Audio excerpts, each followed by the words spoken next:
Hi guys, welcome to Chemistry 161, General Chemistry 1. My name is Dr. Lee West. So General Chemistry 1 is the first class in a three-class sequence of general chemistry, typically taken by STEM majors. It serves as the prerequisite for the organic chemistry sequence of classes. So this is all of my contact details and some other information about the class.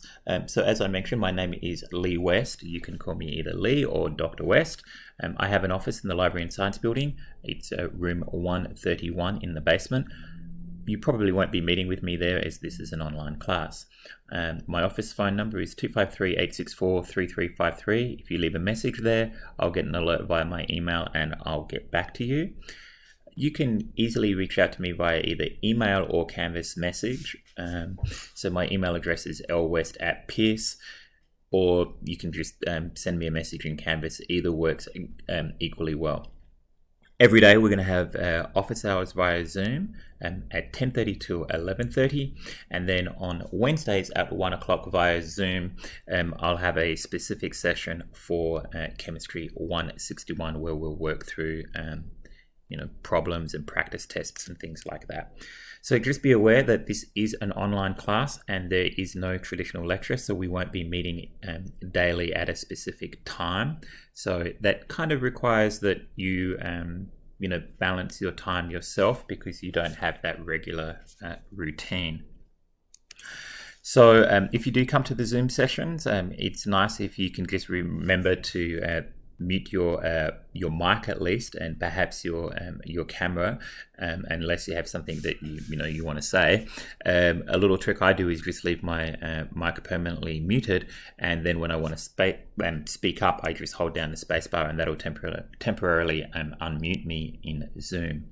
So please be aware that office hours is just like regular office hours that I would have, where normally I'd just be sitting in my room and people would come up one at a time and speak to me. And, sometimes people want to speak to me in private. So I might put people in the waiting room while I speak to somebody one-on-one. If that's what you observe, then just kind of like hold tight. As soon as I've finished with that person, I'll let everybody else in. The other thing to be aware is that office hours is a time for all students to ask questions. So I have multiple classes, so sometimes what we're talking about won't necessarily align with what you're interested in. So it's not a lecture replacement, it's a time for people to ask questions. And generally what I found with my online classes is the questions tend to get asked before office hours. So people will send me an email saying, hey, could you run through this thing tomorrow? And then I'll get kind of prepared to talk about that. So I would just kind of like want to let you know that you might have to speak up either verbally and during office hours or via email before office hours in order to get your specific question answered. So I think it works best when you send me an email and say, hey, could you run through this tomorrow? And then I'll copy a few problems of that type and we'll go through that. Okay, we are using the OpenStax textbook, Chemistry 2E. You can just access that from the OpenStax site. I recommend making a free account there because then that gives you access to the study materials, and in particular there is a solutions manual that has worked answers for about half of the problems in the back of the book. So that's really, really helpful to see that. You need a basic scientific calculator or access to an equivalent online tool that can do everything that a scientific calculator can do. Examples of websites that would allow you to do the math that we're looking to do would be Desmos or Wolfram Alpha. I like Wolfram Alpha because it was built by a chemist, so it kind of aligns more with the type of things that we do, but Desmos works equally well, and there are others. Something to be aware of is, why it's nice to work with these online tools. Eventually we're going to be coming back to class, and obviously you're going to be needing to take tests in class using your scientific calculator.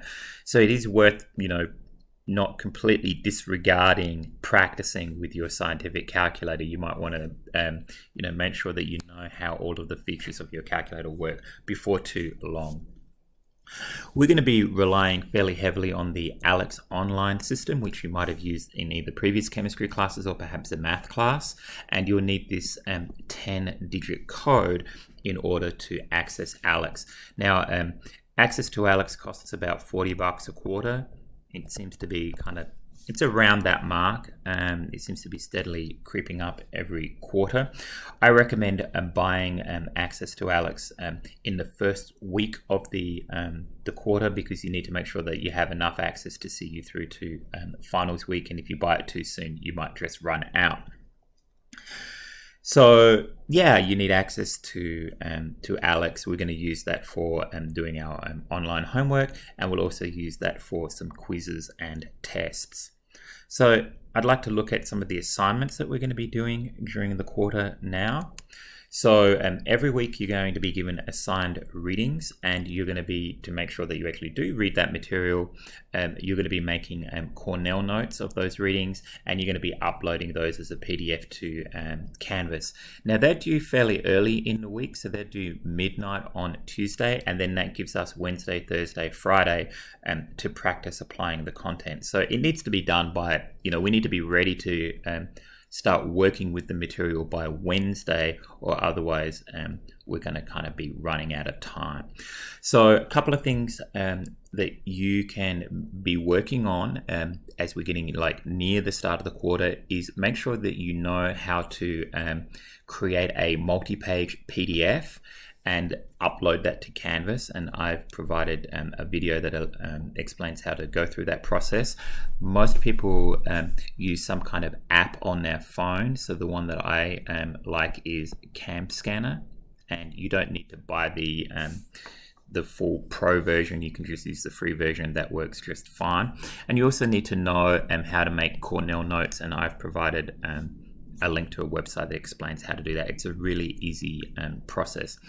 We insist on Cornell notes because we're going to be grading you against a rubric, and we just want to have everything in the same format. So that's what everybody in a chemistry department does. So most weeks, or every week in fact, you will be assigned what are called ALEX objectives. These are a list of homework problems in the ALEX system, and these are graded for completion, so you can get them wrong as often as you like, but that's just going to slow you down. It's good to get them correct on the first go. And so ALEX objectives are going to be assigned every week, and they need to be completed by the end of the week, midnight. So Friday midnight they need to be done. Now every week you'll have some other kind of assignment, a quiz, a case study, a discussion, one assignment of this type per week, and that's due by Sunday at midnight. So you've got deadlines here of Tuesday, Friday, Sunday, midnight. Okay, so hopefully that works out. Now, previously we'd only had, we'd only had weekly quizzes as our weekly assignments, and people were getting a little bit stressed out with the timed nature of these. So I put in I'm going to switch a couple of quizzes out for other kinds of assignments that are not time limited. So that's why we've modified that. Okay, there'll be 3 tests scattered about, every 3 weeks through the quarter that are going to be administered via ALEX, and they're due Sunday at midnight, just like your other weekly assignments. And then finally, we'll have a final exam, a final exam, and that's going to cover everything for the whole quarter. And I have to get your grades in by the Friday of finals week. So I've set your due date on the final to be midnight Tuesday of finals week. So make sure that you get that in. Okay, most weeks, unless we've got a bunch of other work and things are just kind of a bit busy, we have a lab that you need to do, and they're going to be administered via Canvas, and your labs are due Friday midnight. So, you'll get into a groove of when these deadlines are, but I've tried to spread them across the week like we would in the regular in-person class. So how the class works is that each week you'll have a module, and the module will have all of the components that I've talked about. There'll be a reading assignment, there'll be a lab, and there'll be a weekly assignment, which will be like a quiz or a case study or something of that nature. Every now and then there'll be a test. So that's basically how it works. So you'll kind of have a module get posted. Normally it's either Sunday to the afternoon or very early Monday morning. The module will come up, and that'll lay out what you'll be doing for the week. So within the module, there'll be video lectures that you can that you'll be wanting to watch, and then the next thing once you watch the videos is normally to read the book. Okay, so you want to do those things before you attempt the assignments, because otherwise you're just going to be really slow getting through the assignments. So my sort of advice to you is kind of like follow the module through, engage with the content well before and make notes on that content before you begin to attempt the assignments that you're getting graded on, because you can spend a long time just kind of getting stuff wrong in those assignments, which I guess it's tempting to jump straight to the assignment, but it's just kind of better to make sure you have a really good understanding of the content before you get going. So graphically looking at what all of this looks like, this is kind of my thought process in putting together these modules. So in the beginning part of the week, Monday through Tuesday, and you can, you have the syllabus. So if you want to start earlier, you can. You're going to be studying content, and so by studying content, what you're going to be doing is you're going to be watching those video lectures that I've posted, and you're going to be reading the book, right? So we need to get this wrapped up by the end of Tuesday, right? In order to have enough time to do all of the other stuff for the week. Now, you don't get, a lot of points for just reading the book, because anyone can read the book and make notes. It doesn't mean that you learn anything. Then what you're going to do is, Wednesday through Friday, or thereabouts, however long it takes you, you're going to be practicing applying the content. You've got a bunch of different types of assignments. You've got these ALEKS objectives. You've got the labs. It's completely, there's no time limits. You're just getting graded on completing the stuff. It's totally open note. There's no, everything. It's not high stakes at all, but that's worth a decent amount of your grade. And it's going to take, considerable time to get through all of these things. Typically we'll have, at a high end, you might have like 20 ALEKS objectives. At a low end, which are homework problems, you might have, like 8 or something like that. So, and the labs can take several hours to get through, and, you might need to do a draft, submit that to me, and then, work on it again. So, those things do take a while, and that's why they're worth so many points.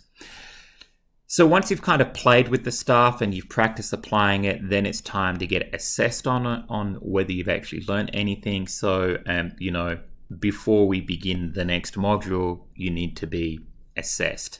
And so what's going to happen here, these are where you do your quizzes and your other kinds of assignments and your tests and the final exam. And that's how I'm going to see whether you've actually learned anything, right?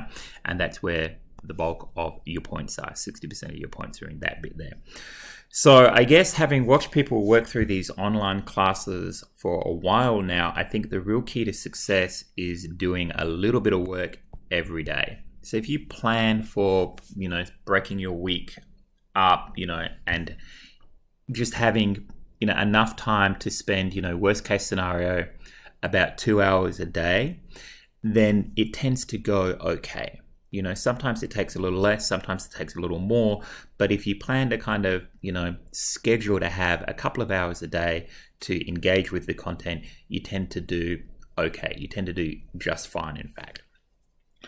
So, that's it. Your days when your work is due, Tuesdays, Fridays, Sundays, you just keep that in mind, and a little bit every day, it tends to kind of take care of itself. Okay, so I hope that was helpful, and good luck with everything, and I look forward to meeting you all throughout the quarter.